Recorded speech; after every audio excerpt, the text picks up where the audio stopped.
to the next topic, magnetic flux.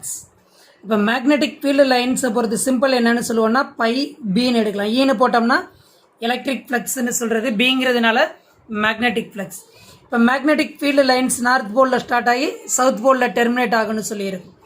இதில் ஒரு closed area எடுத்தீங்கன்னா இப்போ இந்த ஏரியாவை கிராஸ் பண்ணக்கூடிய மேக்னெட்டிக் ஃபீல்டு லைன்ஸை தான் நம்ம என்னென்னு சொல்கிறதுனா மேக்னெட்டிக் ஃப்ளக்ஸ்.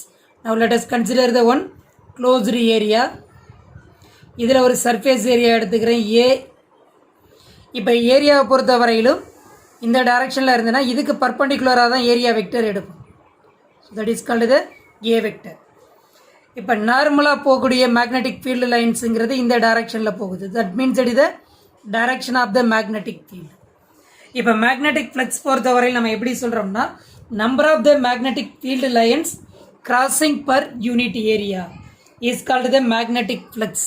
அப்போ த ஆங்கிள் பொறுத்த வரையிலும் இதை டீட்டான்னு எடுக்கிறோம் between the A vector and B vector.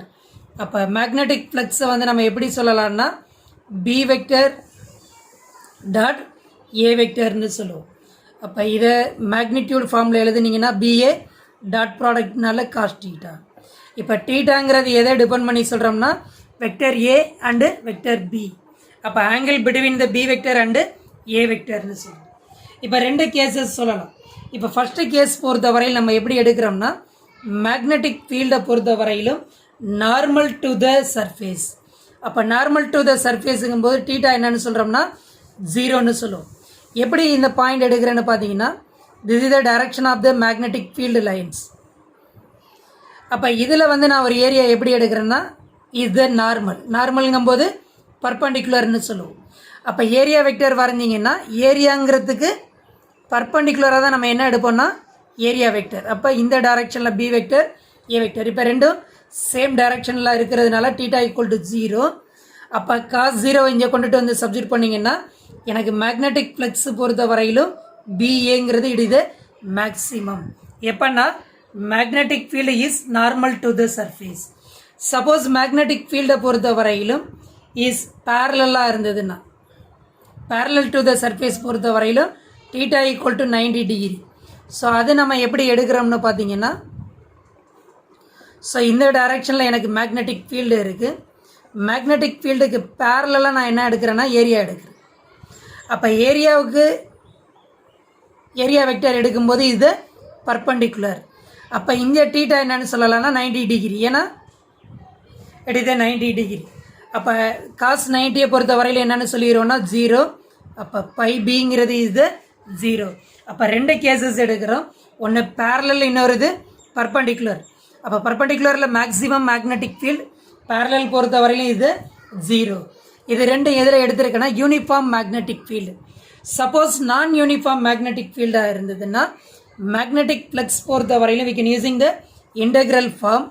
அப்போ phi B equal to integral of B vector dot dA vector. B vector dot dA வெக்டர்னு சொல்லுவோம். இதை தான் நம்ம என்னென்னு சொல்கிறோம்னா நான் யூனிஃபார்மாக இருந்தால் இன்டெக்ரல் ஃபார்ம், யூனிஃபார்மாக இருந்ததுன்னா phi B equal to B vector dot A vector. Suppose இதோட எஸ்ஐ யூனிட்டுக்கு வந்தோம்னா எஸ்ஐ யூனிட்டை பொறுத்த வரையிலும் வெப்பர்னு சொல்லுவோம். சிம்பிள் வந்து WBன்னு கொடுப்பாங்க. தட் இதை எஸ்ஐ யூனிட்னு சொல்கிறது மேக்னெட்டிக் ஃப்ளக்ஸுக்கு. சப்போஸ் இதே இது சிஜிஎஸ் யூனிட்டில் எடுத்தோம்னா மேக்ஸ்வெல்ஸ்ன்னு சொல்லுவோம். அப்போ 1 வெப்பர் பொறுத்த வரையிலும் 10⁸ மேக்ஸ்வெல். இது இம்பார்ட்டன்ட் 1 மார்க் கொஸ்டின். இது வந்து சிஜிஎஸ், இது வந்து எஸ்ஐ யூனிட்டில் சொல்கிறது. அப்போ மேக்னெட்டிக் ஃப்ளக்ஸ் எக்ஸ்ஐ யூனிட்டை பொறுத்த வரையில் வெப்பர். அதே இது நம்ம வந்து சிஜிஎஸில் சொன்னோம்னா மேக்ஸ்வெல் 10⁸ மேக்ஸ்வெல்னு சொல்லுவோம். இப்போ இந்த மேக்னெட்டிக் ஃப்ளக்ஸ் பொறுத்த வரை it is not a vector quantity. இது வந்து என்னென்னா இட் இஸ் ஸ்கேலார் குவான்டிட்டின்னு சொல்கிறது. So that is called the magnetic flux. So now moving to the magnetic flux density. Magnetic flux density பொறுத்த வரையிலும் இப்போ சேம் கான்செப்ட் தான். பட் நம்ம எடுக்கக்கூடிய யூனிட் ஏரியாங்கிறது எப்படி இருக்குன்னா kept normal to the direction of the lines of the force. அப்போ magnetic flux densityங்கிறது the number of the magnetic field lines crossing unit area. இப்போ ஏரியாவை நான் எப்படி எடுக்கிறேன்னா normal to the direction of the lines of the force. So that is called the magnetic flux density. Unit பொறுத்த வரையிலும் weber per metre square, அப்படி இல்லைன்னா எப்படி சொல்லலாம்னா வெபர் மீட்டர் இன்வெர்ஸ் டூன்னு சொல்லுவோம். ஆர் இதோட இன்னொரு யூனிட் என்னென்னு பார்த்தீங்கன்னா டெஸ்லான்னு சொல்கிறேன். So that is the SI unit of the magnetic flux density.